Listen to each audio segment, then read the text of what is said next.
Last year at Sonoma Raceway, Shane Van Gisbergen led 97 of 110 laps in a performance so dominant it barely felt like a competition. This year, he just won another record-breaking race at the same track, then turned around and called his Cup car subpar. Here is why a struggling Shane Van Gisbergen might be the most dangerous driver in the entire field. If you follow the storylines that actually decide races, hit that subscribe button right now, because this one is building toward a finish you will not want to miss. On Saturday, June 27th, 2026, Shane Van Gisbergen won the Pit Boss FoodMaxx 250 at Sonoma Raceway from the pole, driving the number 9 JR Motorsports Chevrolet. He controlled the race almost from start to finish, leading 66 of 79 laps and crossing the line 1.324 seconds ahead of his teammate Connor Zilisch. It was the kind of commanding drive that has come to define the New Zealander whenever a track turns both left and right.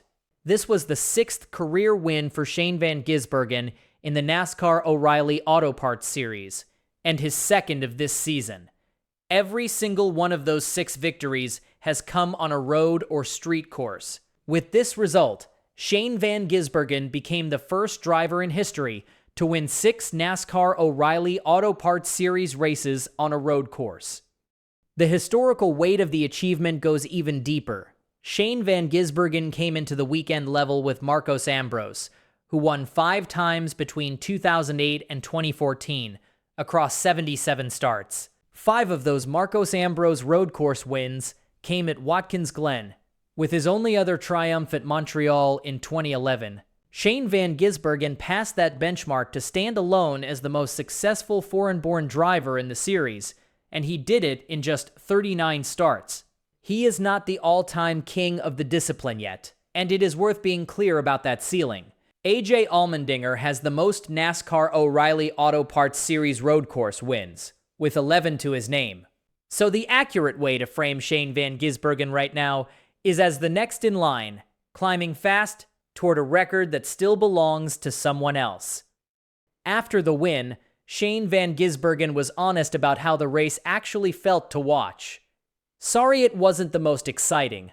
I guess boring's good when you're the one leading," he said. From the front of the field, a clean and managed race is exactly what a driver wants, even if it does not produce fireworks for everyone else. So how did the race unfold from green to checkered? The strategy was the story. Shane Van Gisbergen flipped both stages to hold his track position, then settled into fuel-saving mode and managed the gap to the cars behind him. He explained the plan plainly afterward. "Pretty amazing day. Right from the start, I could feel that the changes of the car were better and was able to manage the gap at the start," Shane Van Gisbergen said. "We flipped both stages trying to keep the track position. I was a bit surprised that the number 1 car didn't at the 2nd stage. Then it was just fuel-saving mode and trying to manage. The car was amazing." While Shane Van Gisbergen ran a smooth race up front, his teammate Connor Zilisch had to do everything the hard way. Connor Zilisch started 30th after a tire that leaked air during qualifying forced an unapproved adjustment, sending him to the rear of the field. He then sped on pit road and was hit with a pass-through penalty that left him 33rd in the running order at the start of the 2nd stage. Even so, Connor Zilisch climbed all the way back through the field, won the 2nd stage, and finished 2nd. Connor Zilisch made it clear he believed he had more to give if the circumstances had been different. "A caution or something to bunch us back up would have been nice," said Connor Zilisch. "I feel like our Roto-Rooter Chevrolet was fast enough to compete, but we were just matching each other the entire run there, and he was probably saving fuel and managing his stuff, and giving me hope. I'll always believe we had something for him." Behind the 2 leaders, the rest of the podium told its own story. Brent Cruz finished 3rd in the number 19 Joe Gibbs Racing Toyota, scoring a race-high 50 points and moving back into a chase-eligible position at 11th in the series standings. The 18-year-old described the day as a calculated one. We maximized our day with stage points and stuff like that, which was kind of the name of the game for us today. So we can race the next couple of weeks, Brent Cruz said. It was also a banner day for Viking Motorsports, with Anthony Alfredo finishing 4th and Parker Retzlaff finishing 5th. Anthony Alfredo also led the second most laps of anyone in the race and earned the first stage win, capping his best finish of the season. At the top of the championship picture, series leader Justin Allgaier struggled for the second straight race and finished 26th, but he still holds a 207-point lead over second place Jesse Love. And here is where the entire weekend takes a sharp turn. On the same afternoon that Shane Van Gisbergen rewrote the record books in one car, he delivered a very different message about another. For Sunday's NASCAR Cup Series race, he qualified only 6th, and he was 5th fastest in practice in the number 97 Trackhouse Racing Chevrolet. His self-diagnosis was blunt. "My car was pretty subpar, to put it nicely," Shane Van Gisbergen said. He added that his team got beaten badly by the cars in the second qualifying group. "We definitely need to improve it. It was a bit of a struggle, really. Obviously, we were pretty reasonable out of Group 1. People smoked us in Group 2. We need to make some improvements, but in the areas we can adjust, we can make big improvements." This is exactly why a struggling Shane Van Gisbergen should worry the rest of the field rather than reassure it. Last year at this same track, he led 97 of 110 laps at Sonoma Raceway in a dominant win, and he arrives this weekend as the defending race and pole winner. A driver with that kind of ceiling does not need a perfect car to be a threat, and he knows it. "We've had bad cars before and made them come alive on Sunday," Shane Van Gisbergen said. "Pretty confident my guys can make it better. Should be a bit of fun trying to move forward." The stakes behind all of this are severe. Shane Van Gisbergen currently sits below the NASCAR Cup Series chase cut line. The reason traces back to the previous weekend at Naval Base Coronado in San Diego, where he elected not to take stage points and was then wrecked during a restart following a mistake by Austin Hill, a sequence that destroyed his result.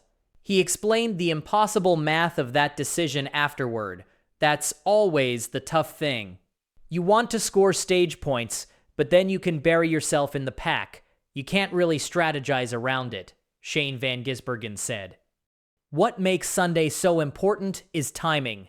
Sonoma Raceway is the last road or non-oval course of the entire season, which makes it effectively his best remaining opportunity to climb back into the picture before the schedule turns to tracks that favor other drivers. There is also history waiting on the table. A win on Sunday would move Shane Van Gisbergen to 7 career NASCAR Cup Series road course wins, tying Chase Elliott for the second most in Cup history. Only Tony Stewart, with 8, and Jeff Gordon with 9, would remain ahead of him. So this is not just a points battle. It is a chance to keep climbing an all-time list. Sunday also opens the In-Season Challenge, a 5-race bracket-style tournament with $1 million going to the winner, featuring 16 head-to-head first-round matchups. Shane Van Gisbergen drew Ryan Preece in the opening round, and there is genuine recent history between them. The two exchanged gestures out of their windows during the race at Pocono, then made contact in San Diego. Shane Van Gisbergen kept the tone light when asked about it. "I see he's been getting pretty lippy online, so that's a bit of fun," he said. "We had a little tussle last week. He kind of pulled a shitty move on me and half spun me, so I got him back. But he's a good dude." Heading into that matchup, Shane Van Gisbergen is the overwhelming favorite at -160, ahead of Connor Zilisch at +750, and points leader Tyler Reddick at +900. Part of what makes Shane Van Gisbergen such a compelling figure is that he understands the sport from the outside in, having jumped from Australian supercars only 3 years ago. He has become one of its most effective salesmen as a result. As a motorsport, you don't know who's going to win, whereas you watch F1, there's 3 guys who are going to win, Shane Van Gisbergen said. "I think our sport is really cool. Even at a road course, there's 10 guys who can win. That combination is the whole picture. Shane Van Gisbergen is both the dominant road course force and the sport's best ambassador, walking into a Sunday where he is somehow the favorite in a car he just called bad.